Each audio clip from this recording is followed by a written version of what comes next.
volcano conversation that's been happening. Okay, So, yeah. Why don't you start off by introducing yourself? Tell me a little bit about yourself and how you got into flat Earth. sure. My name's Tim, and I started looking into flat Earth in about 2015, and I wasn't looking for it. I wasn't someone who was into conspiracy theories, although I did consider global warming to be largely manufactured to serve political ends. So I'm someone who is what you would call a climate change denier. What I would say is I think that what we're looking at is politicized science. And so that was my angle coming into this was I was already looking at the belief in this global warming doomsaying, almost apocalyptic scenario presented by people like Al Gore. I looked at that as something of a cultic or like a cult-like mindset, almost like it was not based on facts but based on narrative.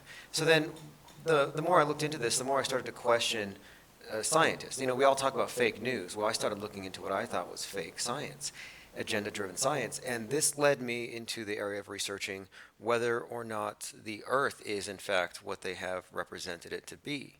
Because, you know, obviously, if they can falsify our view of history, of the daily news, maybe they can falsify the maps. And so that's how I came into it 2 years ago.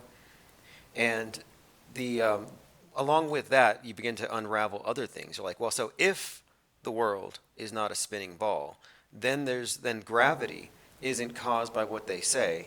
Therefore, there wouldn't be any orbiting bodies. That means no asteroids, no satellites. If this is the case, what does this say about other phenomena, such as weather, such as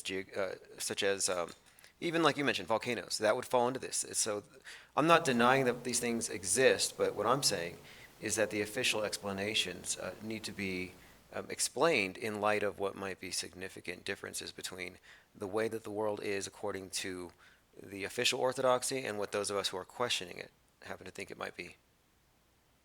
Great. So, can you give me a little bit of a rundown of how you see the Earth? Sure. What I would say this is that it's not so much that I think the world is flat, so much as I think that the spinning ball model, the heliocentric model, hasn't been scientifically validated, and I question the integrity of the scientific establishment that has presented it to us. And so when I looked into flat Earth, the first thing uh, I was shown was this formula for determining the curvature of the Earth. And what appears to be a conspicuous lack of any evident curvature. And the usual arguments are, oh, well, I saw the curvature from a plane, or I saw a boat go over the horizon. Well, both of these are common explanations people use, but when you dig a little deeper, you find, well, no, boats don't go over the horizon. They go into a vanishing point, but with a lens, you can bring them back into view. And so that's one thing. And then two, you cannot see the curve of the Earth from the height of any commercial airline. So even that claim doesn't hold water. In fact, the fact is, we couldn't see the curve of the Earth from a height of any less than maybe even 75 miles or so. I mean, it's not going to be there. Yet people knee jerk say it's there. So I'm wondering, well, why do people automatically defend something, you know, without actually knowing if they know what they know? And so I come at this not so much as a believer in flat Earth, but as someone who's very agnostic about things that I once accepted on faith. Like I would suggest that you accept the existence of orbiting satellites on faith. Yes. But at the same time, Right. so that's what I'm saying is that like it's not like somebody showed me a convincing model of flat Earth and I'm like, oh, that makes sense. It's more like, well, do I really know what they presented to me? And my confidence in the scientific establishment was already shaken by what I believe to be malfeasance on a massive scale and a huge fraud when it comes to climate change and climate science and the way that true environmentalism has been hijacked, co-opted, and it's used as a stalking horse to advance what I see as a statist agenda. And so the concept here with the flat Earth is simply this, that the heliocentric model of the solar system is really just a scientific camouflage over a very, you could even say, primitive or religious worldview. Like, for example, it's no different than the view of Roman polytheism, like the view of a heaven and a hell and then the realm on earth. It's really no different. It just has scientific camouflage to explain it, but I'm saying it's not really based on science. It's not based on actual facts. It's based on a narrative. The narrative's being established that stars are a certain distance away. I don't believe that. Dinosaurs, for example. Do we really have any evidence to believe in dinosaurs? Well, you would think so. You go to a museum, there's dinosaurs everywhere, right? Well, then you find out that these are all plaster models and that they've never actually found a dinosaur skull, which contradicts everything that I was told in school. I thought dinosaur skulls and skeletons were found at different states um, all over the place. But now I find out that even the T-Rex skull that you've seen, it's a theoretical model. None has ever been found. It came out of somebody's head. It's science fiction. It's So, all. do you believe in dinosaurs? I believe that the whole concept of dinosaurs is based on some known hoaxes, and that it was essentially, yeah, it's a big fraud. I don't believe in dinosaurs. And I know that sounds crazy, but no, I believe that's a tremendous fraud, that it was totally made up, and you can look into it in 5 minutes of research and you can find how, in fact, this thing came to be. But no, I don't believe in dinosaurs. I don't believe in the timeline they set for us. I'm not a biblical literalist. I reject the idea that creationism should even be used in this discussion because it has nothing to do with science. It's outside the purview of science. It's faith. I'm saying is that, flat Earth is not a religious thing. It's just a questioning everything thing. It's like, do we really know anything about what we've been taught by the established scientists? Like, do we really know, for example, that man landed on the moon? They say it like it's a fact, right? But they act as though there's no question. And if it's true science, it should be falsifiable. Neil deGrasse Tyson and Al Gore they've all said something to the effect of 97% of scientists believe in global warming, therefore it's true. It's like, no, it's not true. The 3% matter. Science science isn't about consensus, it's about fact.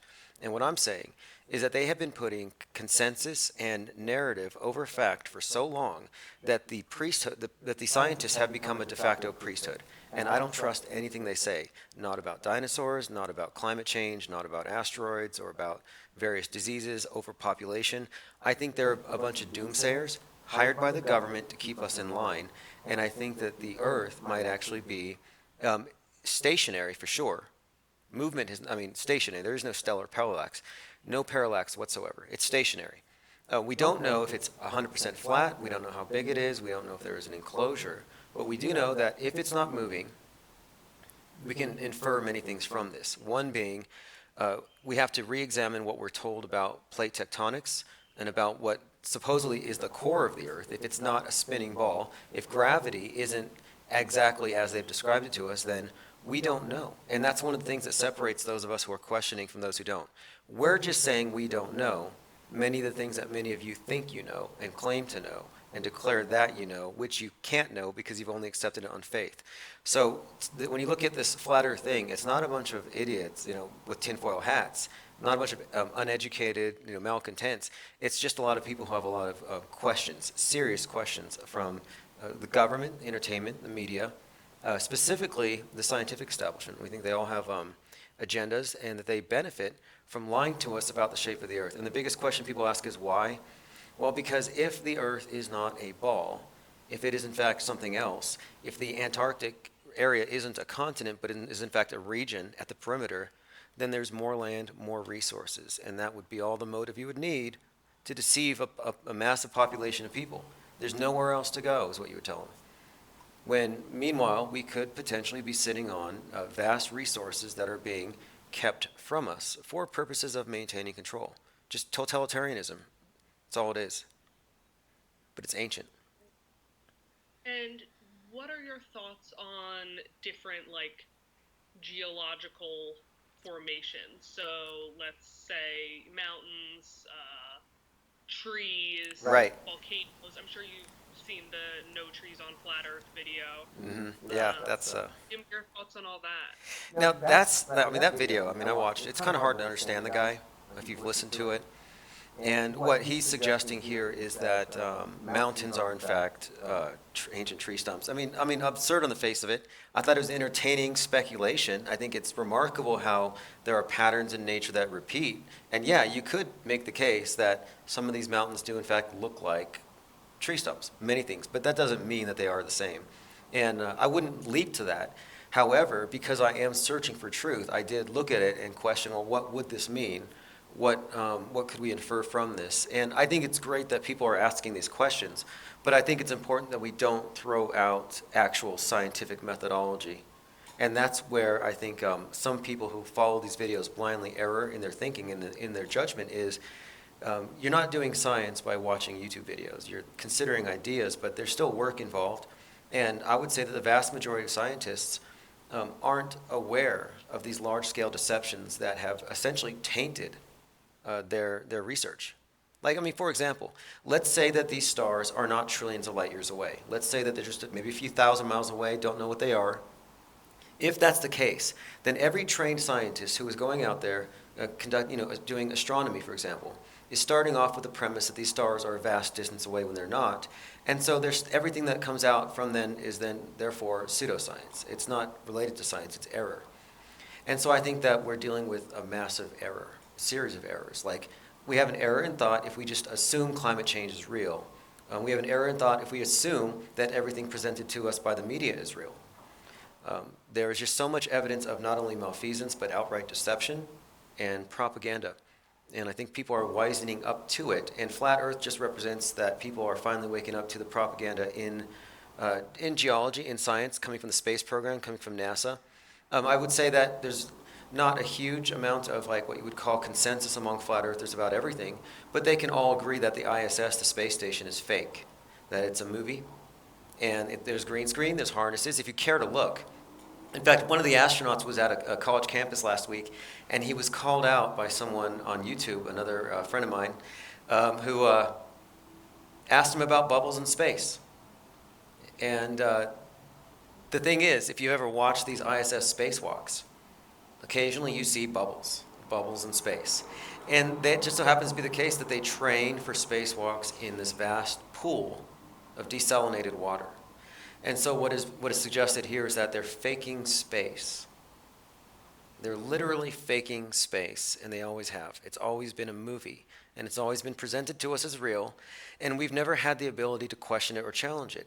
And now that we have a lot of people who are instantaneously communicating, and if you've paid attention, you know Flat Earth is big, and it encompasses all the other conspiracies, but Flat Earth is the big one that nets them all together, so we're capturing all of the questioning minds, and everyone's asking, what does it mean that the ISS is fake? Like, we're not even questioning, is it real? We're like, what does this mean? What do we do about it?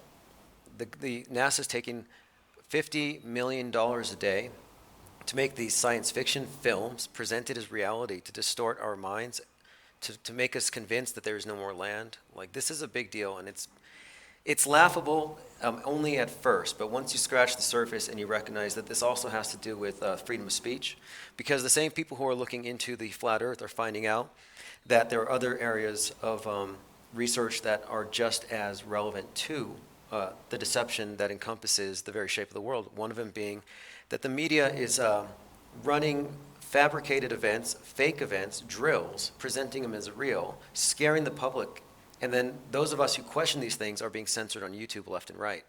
YouTube is actively censoring people who question ABC and CNN, The Guardian, and BBC's narratives about major terrorist events. They're actually shutting us down. And I don't see any of the people who used to be concerned about the freedom of speech under the Bush regime standing up and saying, hey, look, these YouTubers are being censored for questioning Anderson Cooper. And it's overlapping. The same people who are questioning the mainstream media narratives with regards to terrorist attacks and shootings and global warming are now questioning the globe. And I see it's moving into different demographics, it's blowing up, and so you can't really pigeonhole it anymore. And I see it leaving the YouTube exit chamber. It's very fascinating to watch. And so, you mentioned volcanoes earlier, but like all of it sounds hilarious. It sounds hilarious that there are people who think volcanoes are a hoax, that there are people who don't believe in the moon landing, people who don't believe in global warming, don't believe in dinosaurs. It's jarring at first, but what you're actually seeing, I think, is the deconstruction of a false paradigm, a false worldview. Like when people leave North Korea, or they leave a cult, they leave Jonestown, they leave Scientology, they have to adjust to the fact that they have been lied to about fundamentals, and that color the whole perception. And so I think we're having a lot of people waking up from what I believe is mind control. Sorry to say, the globe is... So, what do you think volcanoes are real? I believe that I've never seen one, but I have no reason to doubt their existence. But I do think that it's legitimate at this point, sadly enough, it's legitimate to ask, are these real or are they fabricating some phenomenon in order to blow up their budgets? I mean, the BBC has admitted in a number of their documentaries that they fabricated footage, they made it more dramatic, and they added lightning bolts to the volcano footage. So that's true. You know, they obviously will capitalize on natural weather phenomenon to feed their narrative. So I won't say that volcanoes are fake, but I think it's legitimate to question any information coming from the scientists about what they are, what their causes are, if it has anything to do with anthropogenic global warming. I think anytime they try to give us a government solution to something the private sector is doing, I think we ought to question whether we're looking at Marxism cloaked in environmentalism or the real thing. So one of the things that some people say is that, like, oh, sorry to like keep bringing up volcanoes, but is that the main like theory for how volcanoes work doesn't work on flat Earth. That like Hmm. the idea that there's like magma at the Earth's core is like fundamental to the Earth being a globe. Right. Um, like where at this point, like where do you think like lava is coming from, if anywhere? Okay, good question. Good question, because you're right. Something like a volcano, if the explanation given for that is legitimate, then it would obviously delegitimize the idea of a flat Earth because it would obviously depend upon the orbiting ball, orbiting sphere, oblate spheroid with the molten core, whatever it is. But sure. But as far as I'm concerned, that's one of these questions that I have to say I don't know, but neither do you, in the sense that neither of us really know because I don't think we can actually trust what we've been told. I do think it's worth looking into, but I know why a question like that would come up. Because it's almost ludicrous that somebody would question if volcanoes are real because we've all seen them on TV. But if you take a minute and you look at the videos of the people who question the existence of these things, what you're finding is that there are many videos which suggest rather that there's embellishment. You know, BBC's admitted to it. And then there is probably a good reason for falsification. I mean, do you believe in nuclear bombs? Do you believe like that they actually have these things and you see these big mushroom clouds? Because you've seen them on TV. You know, you've seen the footage of the little homes blown away. But do you believe that these things are real? Right? I don't know. Exactly. Like I was in the military as a NBC, nuclear biological chemical decontamination specialist, and I spent 6 months in Fort McClellan, Alabama, learning about how to decontaminate from radioactive waste, learning about the patterns of the fallout, learning about nukes, watching those old videos, and now after that I went to college. I got into film studies, animation, and computer animation, different forms of work like that. And now I'm looking at the same footage that I saw while I was in training, and I can see how it's obviously false, how it's fake, how that's not actually footage. I can see the fakery. And so now I find myself questioning if nukes are real. So if they're not real, then what else isn't real? And see what I mean is what we're seeing here is a form of beyond skepticism. I would say it's pure agnosticism. Like, hey, the burden of proof is now shifted. I'm no longer going to just believe on faith whatever I'm told. I'm actually going to have to fundamentally question everything that I've been told. Dinosaurs, nukes, asteroids, spinning ball Earth, mainstream media narratives, claims of the scientific establishment, all of it. Sorry, it's all got to be questioned, and I think it's healthy. Yeah. Sorry, I'm gonna have to move rooms here. That's cool. Somebody leave this conference room. Let me sneak into a different room. So, you know, I was in Santa Barbara last month, and I had a conversation with the scientist about this. Just on the street, I hit him Yeah. up, and after the conversation, he agreed that it was a good idea that the general public would suddenly take an interest in science. But his concern, and mine is too, is that too many of the people are going to leave conventional science altogether, thinking science is the issue, and then jump into just superstition and belief based on essentially hearsay. And so the scientific methodology isn't under attack by flat earthers, just government agenda driven science, government controlled science, government compromised science. And so we make that distinction, and I think it's important that we do that. So another thing that, because like I said, I've been doing this flat Earth stuff for a while now, and I've talked to a lot of flat earthers and reported on this a lot, and a lot of like one of the big things that people will ask me after they read one of my articles or see the video is like, do flat earthers need to see everything to believe it? Hmm. Like, are there other things in life that like just because you haven't seen it, you understand that it's real?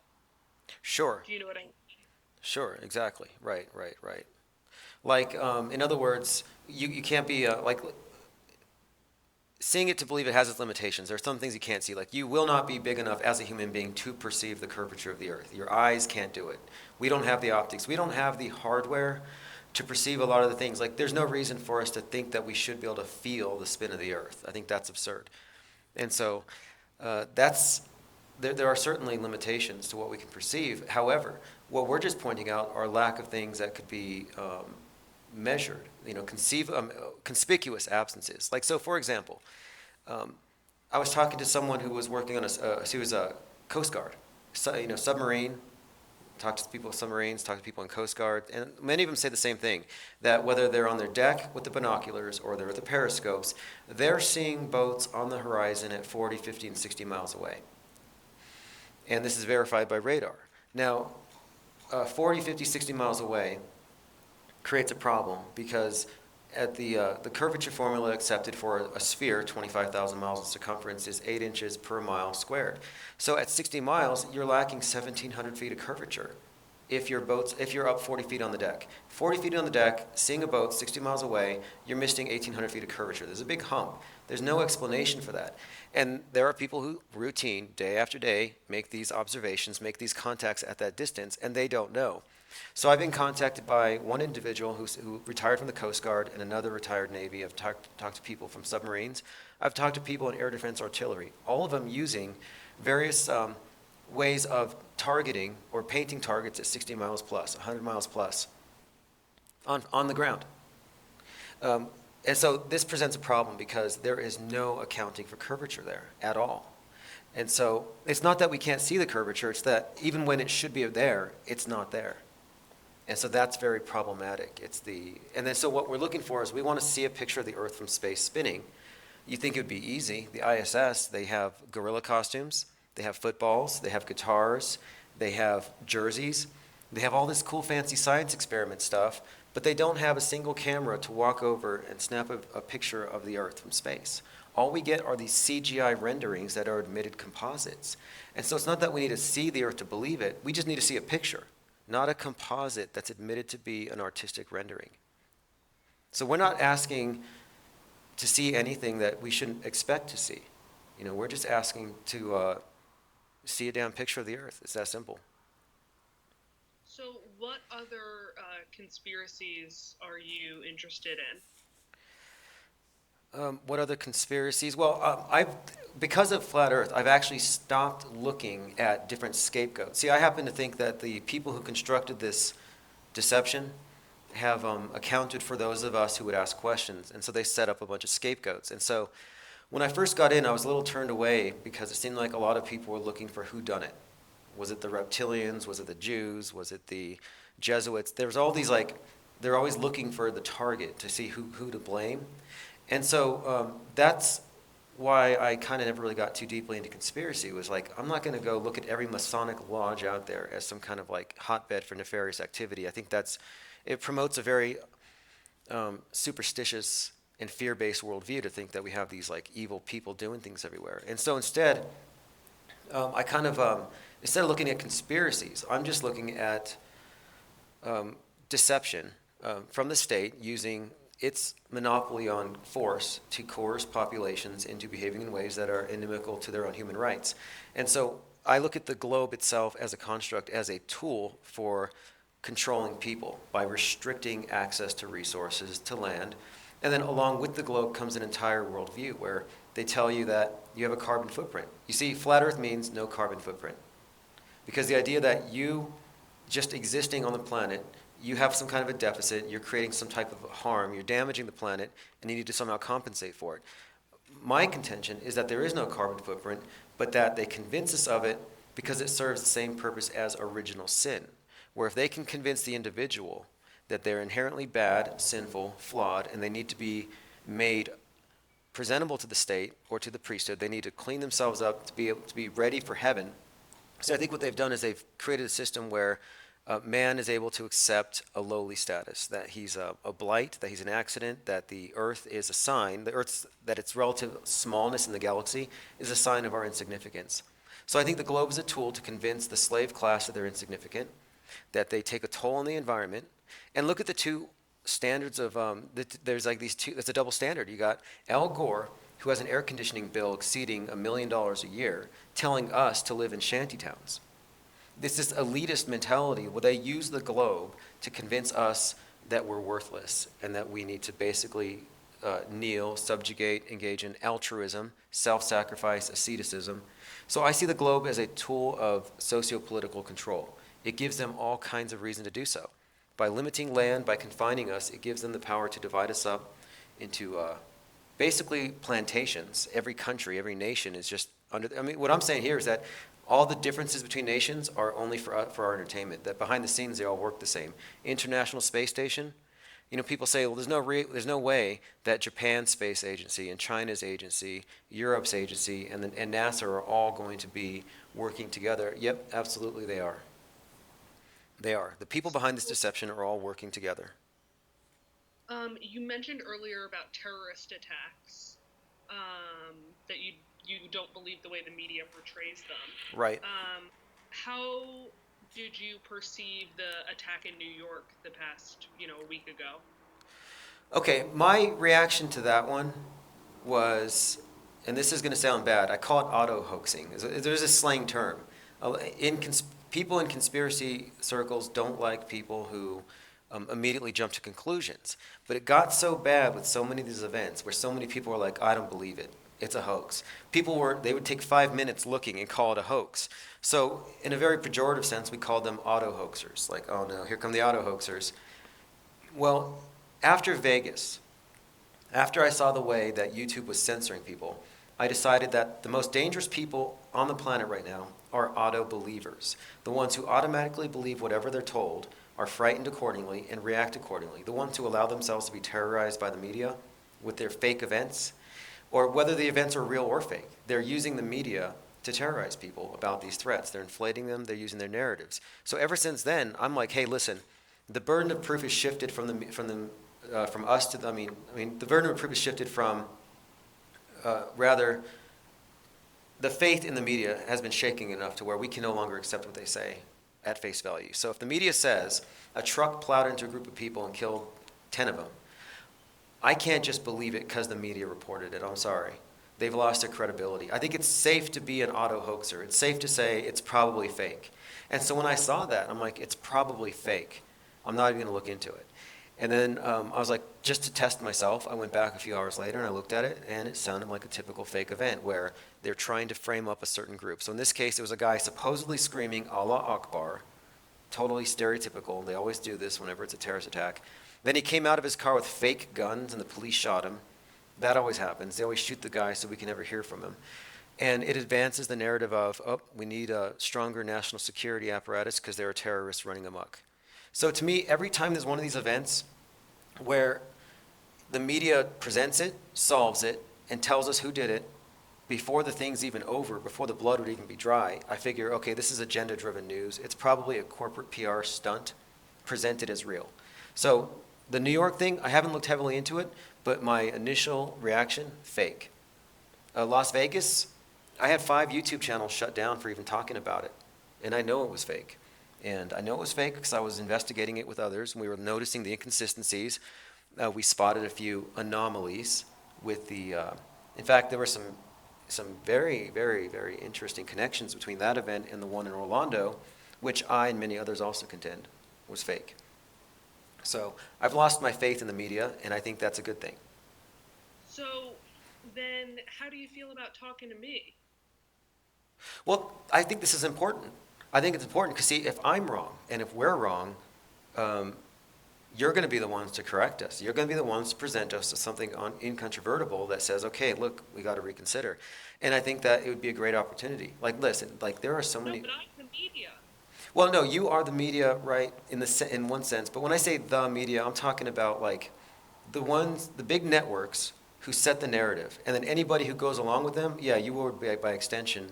So, for example, if you take the stories as presented by ABC, CNN, NBC at face value and assume what they're telling you is true, then yes, you're essentially a spokesmouth for power because you're giving them a lot of faith. You're putting a lot of trust in them, and I'm saying that you've been betrayed to the extent that you've accepted what they've told you as real. Like we're facing a massive, we're facing betrayal. We've all been So you betrayed. don't think that, like, I've worked for big news organizations. I worked for the Huffington Post for many years. Hmm. I've worked for big organizations. Like, do you think that I am part of, No. uh, you think that if anything, I'm being duped? Well, if anything, if that, I couldn't even say that specifically, but like even with scientists, I wouldn't say all scientists are in a conspiracy. However, if all the scientists have been trained by or trained along a certain line where they've all been led to believe that man causes global warming and they base all of their research on that assumption, then I would say they have all been misled or misguided. And so I think there's a lot of misguidance here. I don't think it's malfeasance. I don't think it's nefarious. I don't think that everybody is a part of it. I mean, as an experiment, I was calling different museums last month on a live stream, just asking around, asking questions, talking to paleontologists, and saying, have you ever seen a real dinosaur skull? Have they ever found one? And the more we asked questions, the more we found that most people are pretty much unaware of how much they have just accepted without evidence. So what would you say if I told you I saw that New York terrorist attack?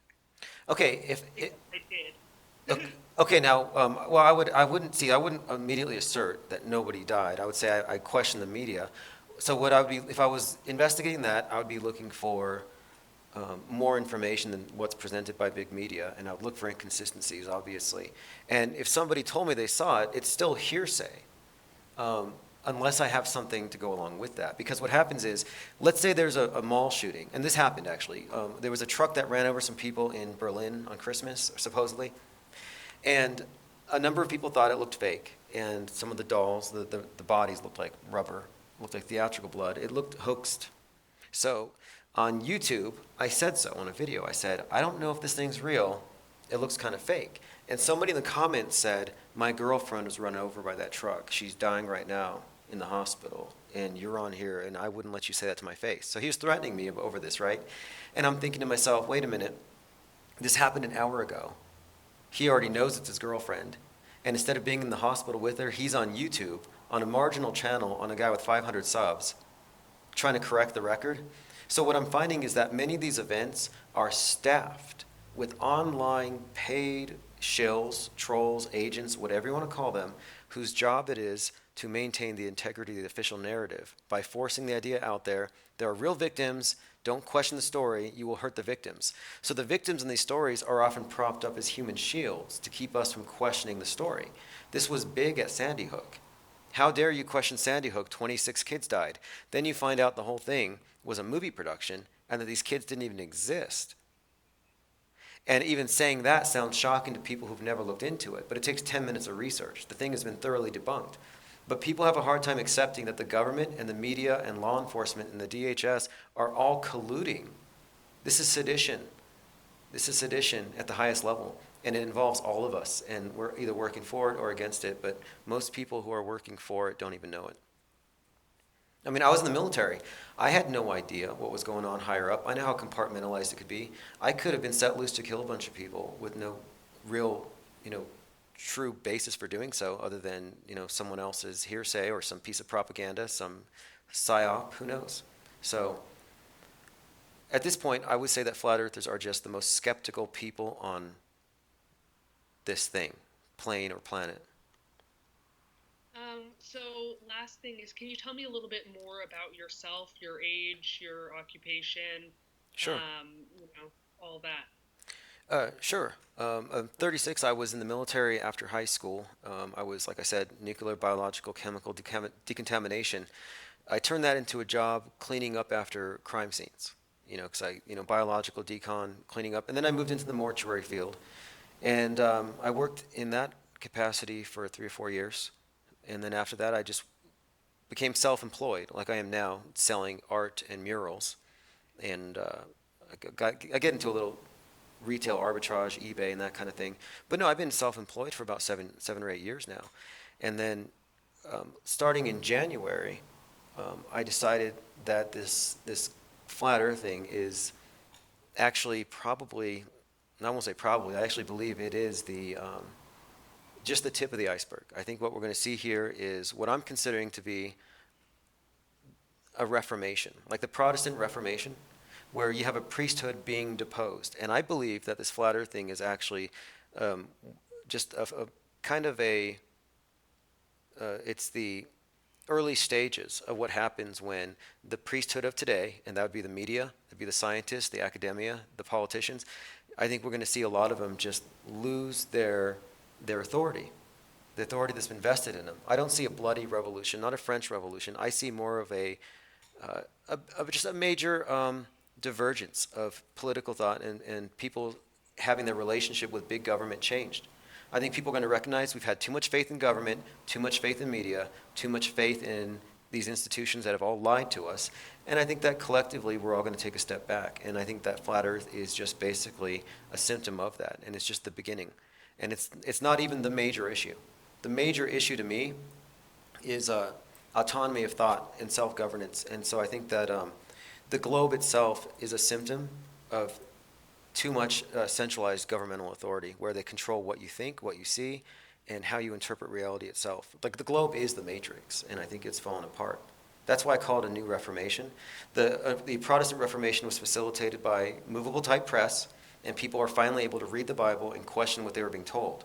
Well, I think now the internet is doing to the establishment what the movable type press had done.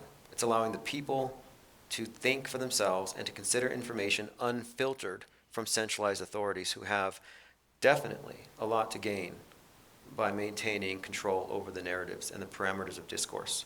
And so we're breaking that. Great. And where are you located? I'm in New Mexico. Oh, one more thing I should mention. The reason why I even have a YouTube channel is in January, I published a book called The Flat Earth Activist. And it was a handbook for taking this idea and moving forward to the next logical step. So, like, we know it's not a spinning ball, what now? So instead of debating, what do you do next? And part of it was organizations, meetups, art shows, city council meetings, any form of live protest. And so the book Flat Earth Activist is about to go in its second edition. But that's how people found me, and that's kind of typified my involvement in this thing. And so recently, I was kicked off of YouTube, as I said. So I moved to the Flat Earth Network. It's my own platform, and I'm recruiting all the best voices in this conversation. And we're going to get behind all the best events that are being organized. And our idea is, let's make this conversation mainstream and take it past the point of ad hominem and name calling and get to the facts. And if we're wrong, and it'll be great because everybody who was wrong will have to learn how they got so wrong. So I think it'll be very educational one way or the other. Great. And how would you describe your political views? Let's see. I was misled. I'll be quite honest. I was misled. I think that I was, because I was like, you would consider me to be conservative. Like, I listened to Rush Limbaugh for years. And when I stumbled into this, that whole thing changed. And I realized, wow, I had been compartmentalized to where I was being very judgmental in a sense. Like, I wouldn't even consider certain ideas. And so, in a way, I became more politically moderate. Like, I had been going somewhat extreme, and I think that's a natural consequence of falling into this left-right paradigm when it's controlled by the same people who benefit by having us looking at our differences and not at our shared predicament. So one side is pointing at the other saying, you're causing terrorism by not saying that radical Islam is a thing. And so the right could consistently blame the left for terrorist attacks. Well, now I don't even believe that radical Islam is a real thing anyway. I don't believe these terrorist attacks are organic at all. So I'm no longer in disagreement with those on the left. So I would say this has really exploded my, like, I don't even know if I'm going to vote anymore necessarily because my confidence, like, I believe that even if we put Captain America in the Oval Office, I think he's going to govern like a tyrant 51% of the time. So I think Yeah. no more political saviors, no more uh, faith in media punditry. I think we need to move past that and move towards getting information for ourselves, autonomy of thought, and self-governance. And that's where this goes. Great. And then my last question is, how has your family and friends taken your change of heart? Yeah, that's a funny one because most of them don't even they can't even approach this concept without just laughing at it. So that's something that I'm often talking. If you go on YouTube, you listen to other people on the subject. They're always trying to figure out how do you talk about this around family, and I'm like, don't. People have their own levels of situational awareness, and maybe it's not relevant to their interests. Like I told a cameraman I hired, 'cause on Earth Day, I actually protested Earth Day with a flat Earth sign and a bullhorn. And the cameraman I hired, I told him, I'm serious, right? And he said, I don't really care. So, it depends. I just say don't alienate friends and family. I had a good friend who was very involved in this thing, and he had an ultimatum handed to him essentially like, listen, the family's going to withdraw from you if you don't quit talking about this stuff. What disturbed him wasn't the flat earth. They think that's kind of cute. What disturbed them was saying the mainstream media is engaging in high-tech agitprop to lead us into a totalitarian state. So they got scared of the anti-government stuff, not so much the flat earth stuff, which is still kind of What happened to him? just taking time off of YouTube, taking time off of being public about his opinions, which I totally understand. But I'm lucky. The friends that I have now are all people I met through this, and so I can speak my mind without worrying that I'm going to alienate anybody or lose anybody. And at the same time, if somebody's not willing to allow you the freedom to think and let think, what kind of friend are they? And so I think we need to also encourage a culture of the freedom to think what you want to think and to express yourself, uniqueness, individuality. I think that any form of thought policing is a symptom of a lack of respect for individuality, individualism, uniqueness. And so that's another thing I find about flat earthers is that it's an extremely diverse group of people in age, occupation, everything. You could not paint them with a broad brush. Great. We call it a meta Th- tribe, a meta tribe. Anyway, very nice talking to you. Yeah, this is great, Tim. I would love to talk again potentially soon. I'll talk to my producer about, where we want to take this because this conversation was really interesting and went in a direction that I was not expecting. So I may come back to you and ask you more questions later in the week if that's all right with you. Sure, that sounds great. Great. Thank you so much. Thank you. You have a great day. Bye.